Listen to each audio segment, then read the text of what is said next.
Sa huli nga detalye ng balita mga kababayan, PBBM iniutos sa Department of Budget Management na ibalik ang 400 million pesos na branding budget ng Department of Tourism.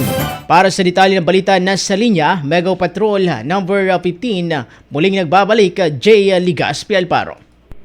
Bicol Network News Report!